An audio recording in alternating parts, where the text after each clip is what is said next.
Ya Ahlal Kitab, O people of the book, Ta'alaw, come, ila kalimatin sawaim baynana wa baynakum, that we come to common terms as between us and you. Mr. Chairman, if you would allow me, I would like my brothers and sisters to loosen their limbs, if they stand up and take a deep breath before sitting down again. All of you, please, please. Take a deep breath or two, and loosen your limbs, and you can relax.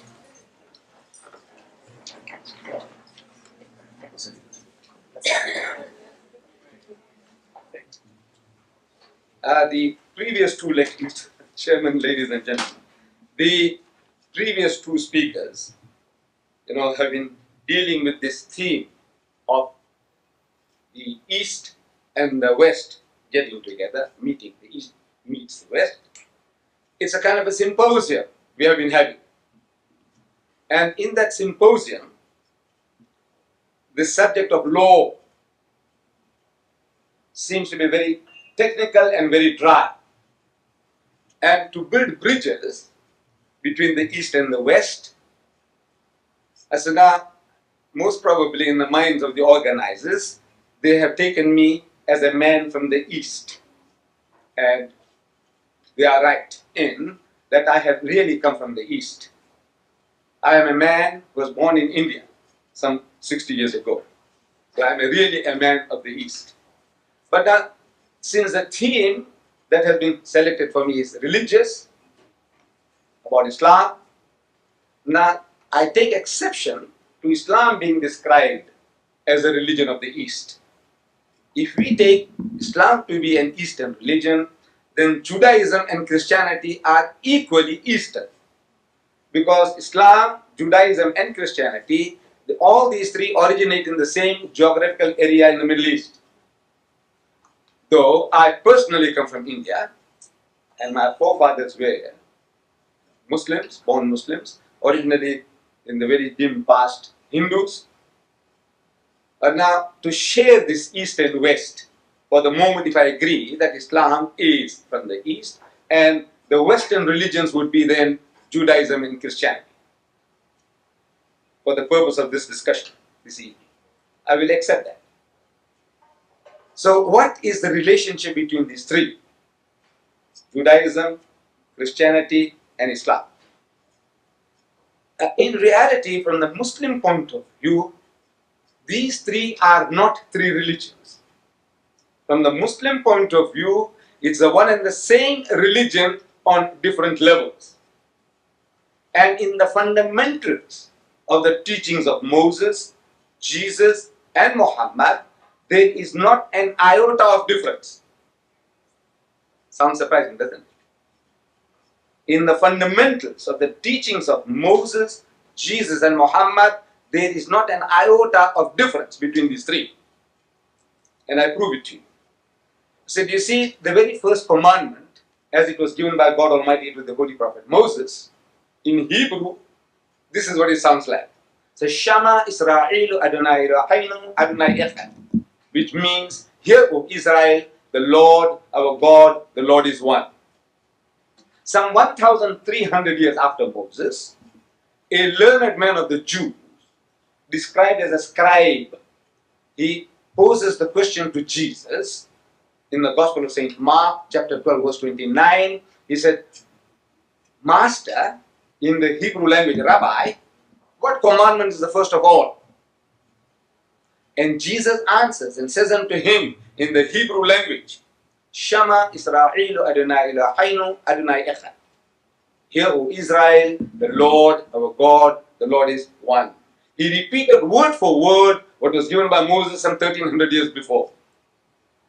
Not an iota of difference in the fundamental as given by Moses and Jesus. Coming to Muhammad, some 600 years later, after Jesus Christ, a Christian deputation approaches Muhammad in Medina, and they have a discussion, a dialogue for 3 days and 3 nights.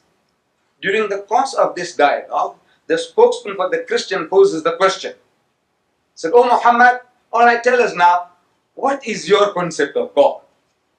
And Muhammad, as the Muslims believe, was made to say, on the authority of God. In the Arabic language, he said, "Qul huwallahu ahad."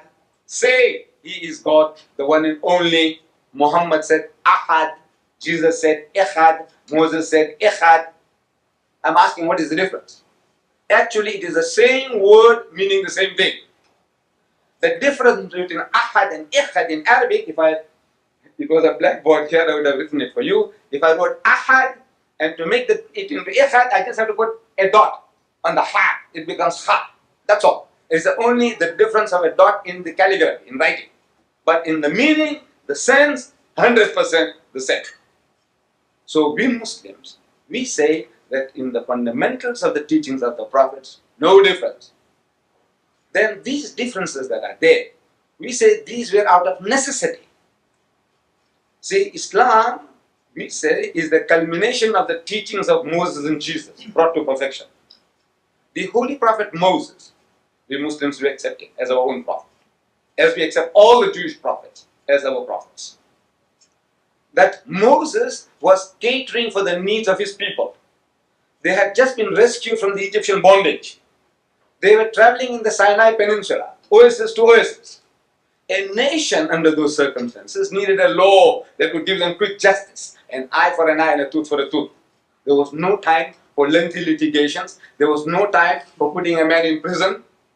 That antisocial character, the adulterer, kill him, stone him to death, get rid of him. It was more merciful to kill him, stone him, than to leave him in the desert to die of hunger and thirst.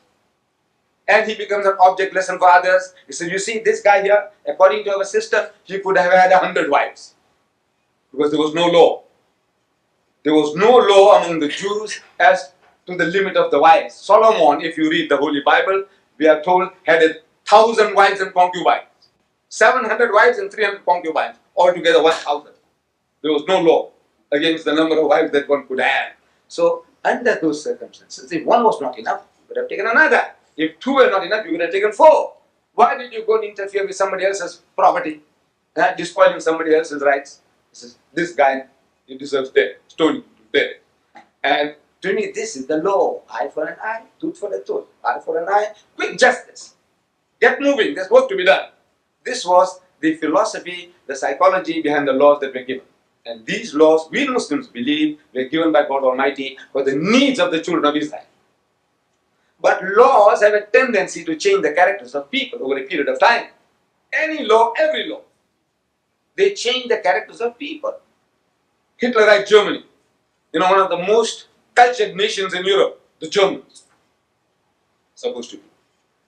That nation incinerated 6 million Jews. Alright, some say it's a fib. Alright, if not 6 million, 600,000, if not 6,000, if not 600, I say even that is dramatic enough. Just because they were Jews, if you destroy a people, I say it's dramatic enough, whether they were 600 or 6 million. How could this nation do such a thing like that? The land of Goethe and Beethoven, cultured nation. How can they do that? No, we can all be programmed. You see, under Hitler, they programmed the Germans that these are parasites. These people here, the Jews are like this, the Jews are like that, and once you work up a nation on that level, emotionally, and even the good-hearted people, they can see what's going on. But they close their eyes. They say, look, they deserve it. They deserve it. And they allow 6 million Jews to perish. Laws. In our own country. We are living in this country, everything is based on color. And because everything is based on color, we become color conscious. To such an extent that from my own experience I can tell you that since I'm a talker, I talk religion, I love to talk. And I have been inviting people, the whites, Jews, Christians, of course the blacks as well, Indians, Africans, coloreds. But I'm talking generally about the whites now. I have had hundreds of whites coming to my home. No, I invite them. They enjoy my dinner, they enjoy my food, my curry and rice, my spices. They enjoy it, and they enjoy my talk. Because everything that I'm speaking is from an angle which the man hasn't seen before. So he enjoys my talk, and he enjoys my food. But no white man has ever invited me to his home for a cup of tea. Yet. And I asked them, they meet me subsequently in the street. Mr. and Mrs. Daniels, Liquor Products. I don't know if they still exist in Mobile, Liquor Products. He was at my home. Mr. and Mrs. Beer Brothers, the furniture people. They were at my home. Mr. and Mrs. Deedat, Jews, they were at my home, not only. But I said, nobody ever invites me to his house for a cup of tea. When I meet them in the street, they meet me and say, now how's the missus? I said, she's very good, she's very well. He said, convey my regards to her. Which I do. But nobody says, what about coming home for a cup of tea? So I asked them. I know it's a big joke, you see. I asked them, I says, you people, don't you know how to reciprocate?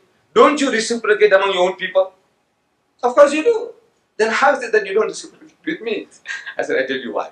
You see, at the back of your mind, at the back of your subconscious, you are thinking in terms of color. That if this guy comes along to my elite home in Durban North, or somewhere in Westwood, with this funny headgear and this beard, looking for number 10 Downing Street of yours, and I see people are watering the garden, and somebody is doing something else, and I come along and see the number, I come and knock at the door, and Mrs. Smith, she opens the door, smiling face, oh, Mr. Deedat, come in. So I go inside there, 5 minutes goes, half an hour goes, and the thumbs begin to wag. He said, this woman, Mrs. Smith, doing, I said, that coolie has gone inside so long. What's happening? Is she running a shebeen or what? And subconscious. And if I was there, and if his brother-in-law comes along, Mr. Smith's brother-in-law comes along, he'll have to apologize for my presence. You know what he's going to do? He said, this is Mr. Deedat. We went to his house and his family, they treated so wonderfully. We had such a lovely meal. All that you have to go out of your way to explain my presence there. If it was another Mr. Brown, he said, this is Mr. Brown. He said, hello. But Mr. Deedat, you have to explain, how does it happen that this coolie happens to be here? So you have to explain. So this is at the back of the mind, subconscious. This fear is there. So now nobody invites me for tea. I know somebody might laugh. I hope you don't, because I want to still keep on saying nobody has. So we say now that is laws. Laws change the characters of people. So by the time Jesus comes on the scene, the Jews had a law, eye for an eye, tooth for a tooth. So the Jews forgot forgiveness. See, I was trying to chase the birds. Suppose I was there then, in the time of Jesus. I was trying to chase the birds with the old-fashioned sling, the one that David used, with a stone. And that stone damaged your eye. So you go to the judge, he said, look, this guy here damaged my eye, damaged his. I said, look, it was an accident. My brother, I didn't mean it. I was trying to chase the birds from the field. So look, forgive me. He said, no, the law says an eye for an eye and a tooth for a tooth. I said, look, I'll compensate you. I'll give you a heifer. I'll give you a goat. Forgive me. He says, no, the law says an eye for an eye and a tooth for a tooth. See, he's going for the letter of the law, he's forgotten the spirit. So Jesus Christ, another spiritual physician among the Jews, he caters for their needs, for the sickness. The man has forgot forgiveness. So now he said, you must forgive and forgive. How many times, Lord? He says 70 times 7. That's in the Bible, in the New Testament. 70 times 7. Calculate 490. 490. Are you going to take them literally? You're going to start counting? So look, this is 10 times. Huh? Now you have done 99 times. Huh? And now you have done 200 times. What it means is indefinite. He said, turn the other cheek. He said, if somebody says, it has been said by the whole time, an eye for an eye and a tooth for a tooth. But I say unto you, resist not evil. He who strikes you in the right cheek, give him the other. If a man takes away your coat, give him your cloak also. If a fellow makes you to walk 1 mile, walk with him 2. He said, agree with that adversary quickly while thou art with him on the way, before he takes you before the magistrate and makes you to part with your last farthing. Beautiful remedy for a sickness. But I said, you haven't got that sickness. I was telling the British, I was there in London in July, and I was on BBC. Somebody started, throwing stones at the Muslims. Jihad, jihad war, holy war. So I was telling them on BBC one, I said, you see, this holy war that we are talking about is a war of defense. You've got to defend yourself, your person, your possession, your faith. Everything that is valuable, you have to defend it with your life. And I said, you British, you did it. You did the very same thing when Hitler wanted to invade Britain. I heard Churchill. I was young then, but I was hearing Churchill on the radio. He said, we'll fight them on the beaches, we'll fight them in the air, and we'll fight them in the sea, even with broomsticks. He said that. With broomsticks, you're prepared to fight. And you fought, you defended yourself. And then when the time came, you extended your hostilities. You started bombing Berlin and Munich and whatnot. You did everything you did. I said, you were entitled to do. As Gibbon, the master historian, he says that in the state of nature, every person has a right to defend his person and his possession and to extend his hostilities to a reasonable amount of satisfaction and retaliation. In the state of nature, everyone has the right to do that. If you have the right to do that, we also have the right to do that. But now, I said, you people are good Christians. You were supposed to turn the other cheek. You were supposed to give your cloak when the man took away your coat. So when Hitler wanted to invade Britain, what you good Christian ought to have done is to tell Hitler, come, open arms, come, take over Britain and our empire as well. That is what you should have done, because you were supposed to turn the other cheek. You were supposed to give away your cloak. You were supposed to walk 2 miles instead of 1. So I says, no, these are all, we say, in the evolution of religion. This is how God Almighty, He caters for your needs, your sicknesses. From time to time, if the sickness changes, the remedy changes. The sickness changes, the remedy changes. So in that evolution of religion, we Muslims believe that Islam is the fulfillment of the teaching of Moses and Jesus. Actually, in real fact, we say it is one religion on different levels. However, if you have any questions, I'll be very, very happy to answer. Because I have been warned. He says, much time has passed already. We were supposed to start at 5:30. I have been here from 4:45.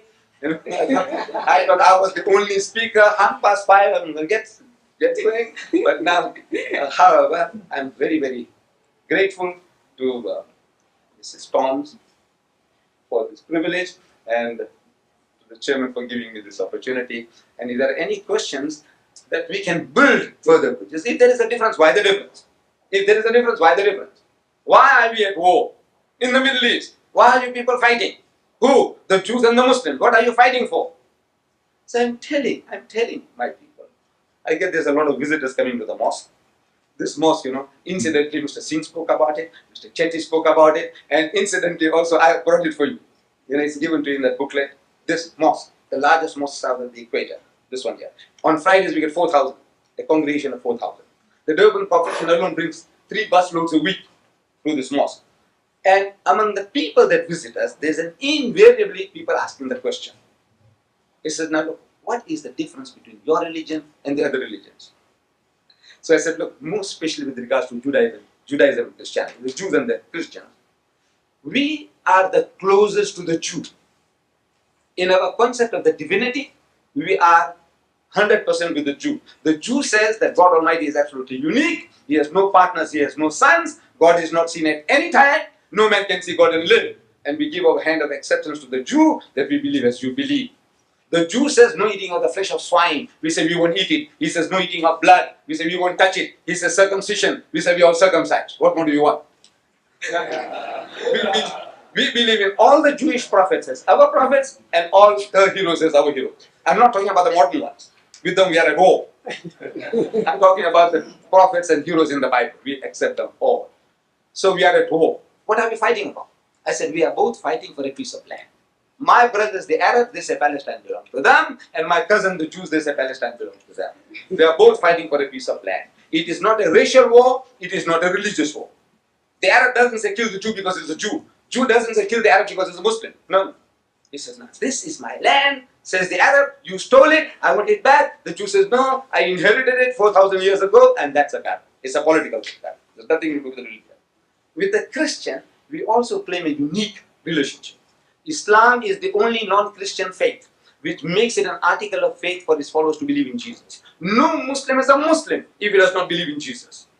We believe that Jesus was one of the mightiest messengers of God. We believe that He was the Messiah. We believe that He was born miraculously without any male intervention. We believe that He gave life to the dead by God's permission, and He healed those born blind and the lepers by God's permission. We are going together. The only parting of the way is we say He's not God Almighty in human form, He's not God incarnate, and He's not the begotten Son of God.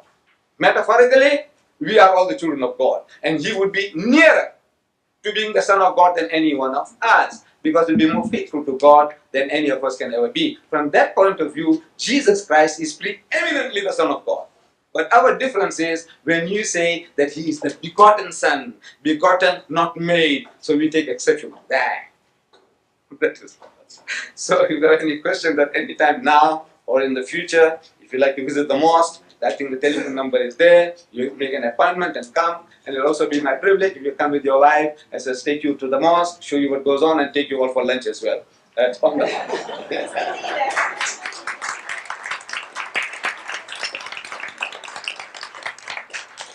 Yes. Right. My possibility is that I invited you to my house Right. to partake of what we're going to have Yes. before I even knew you. Yes. So Thank you. eat your word. No. I won't. You see, you had a motive.